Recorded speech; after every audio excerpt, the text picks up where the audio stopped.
to understand all the chaos in the world,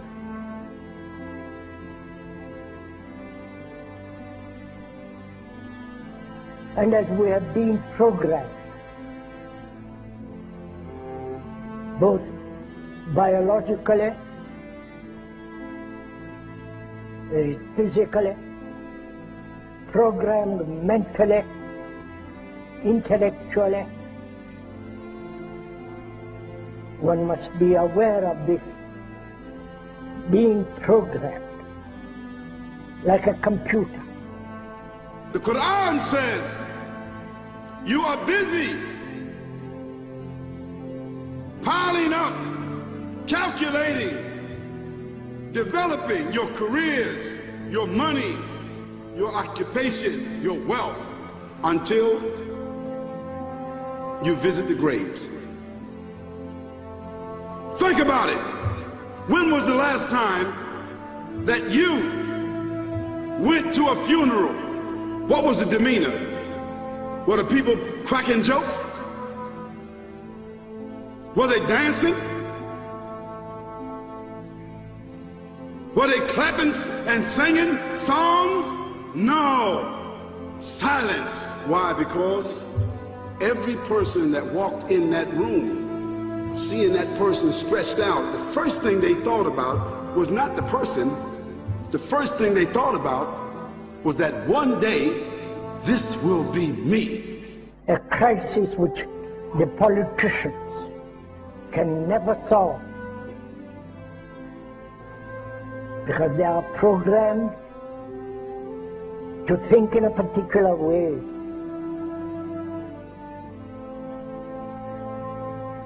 Nor the scientists can solve or understand the crisis,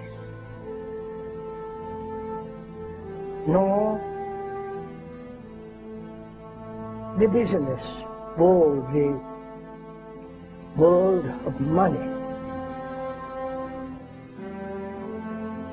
You have meddled with the primal forces of nature, Mr. Beale, and I won't have it. Is that clear? You think you've merely stopped a business deal. That is not the case. The Arabs have taken billions of dollars out of this country, and now they must put it back. It is ebb and flow, tidal gravity. It is ecological balance. You are an old man who thinks in terms of nations and peoples. There are no nations. There are no peoples. There are no Russians. There are no Arabs. There are no third worlds. There is no West. There is only one holistic system of systems. One vast and immane, interwoven, interacting, multivariate, multinational dominion of dollars. Petrodollars, electrodollars, multi-dollars, Reichmarks, rims, rubles, pounds, and shekels. It is the international system of currency which determines the totality of life on this planet. That is the natural order of things today. That is the atomic and subatomic and galactic structure of things today. And you have meddled with the primal forces of nature. And you will atone. So Allah said, Alhaakum al-takathur. All of us, all of you are engaged in running your mouths, doing your business, multiplying, buying houses, cars, business, whatever you're doing. And when you're told about God, religion, life, morality, you're saying, look, I ain't got no time for that. I ain't got no time for that. I don't want to hear that. See how arrogant people can be until they visit the funeral house.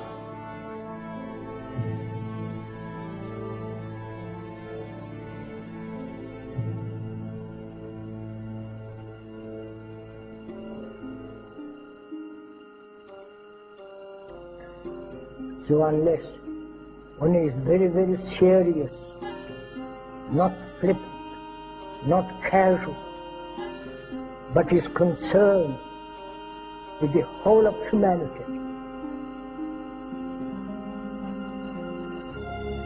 And to understand this human behavior, human thought that has brought us all to this point.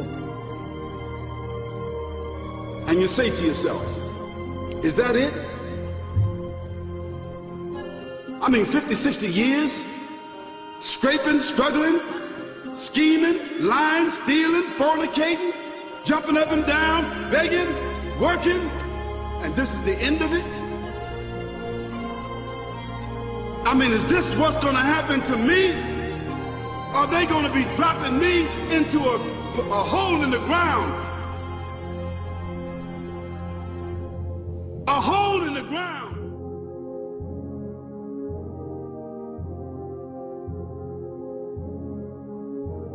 I disagree with you on Israel, but in what way? You're not a supporter. I hope Israel flourishes. I just don't think it's worth an American life or an American dollar.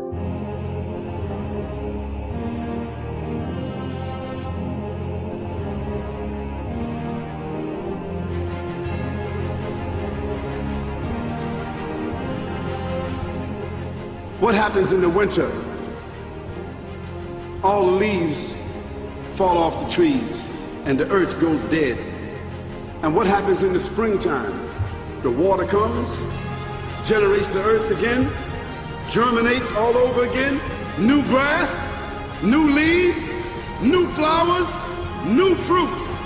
So Allah says, and a sign for them is the dead earth. After that, we give it life. And then you eat the fruits from that. So Allah says, the one who gave you life in the beginning, is he not able to give you life all over again in order to judge you? Yes, certainly.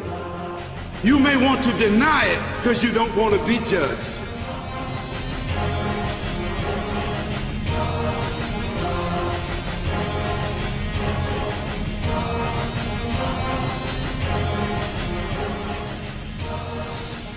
And we say, and to us this living, which is misery, is we accept. If we didn't accept this existence as misery, then life and death are the same movement. Like love, death, and living are one. One must totally die to find what love is. And to go into this question of what is death, what lies beyond death, whether there is reincarnation, whether there is a resurrection, for all that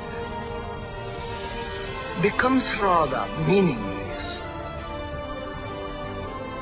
if you don't know how to live.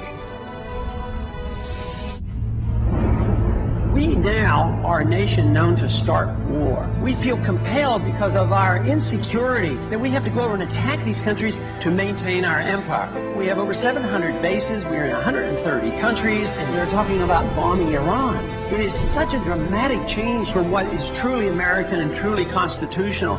I don't want to run the world. The Constitution doesn't give me the authority to run the world. We ought to mind our own business is what we need to do.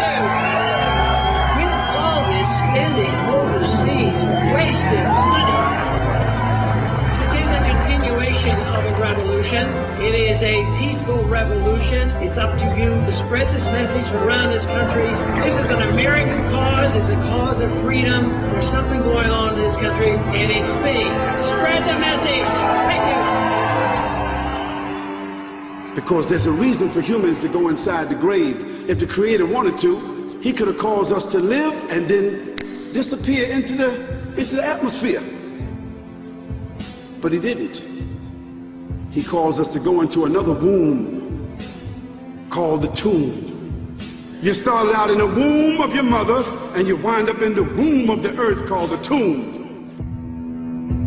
The alternative is that civilizations don't last very long, but destroy themselves.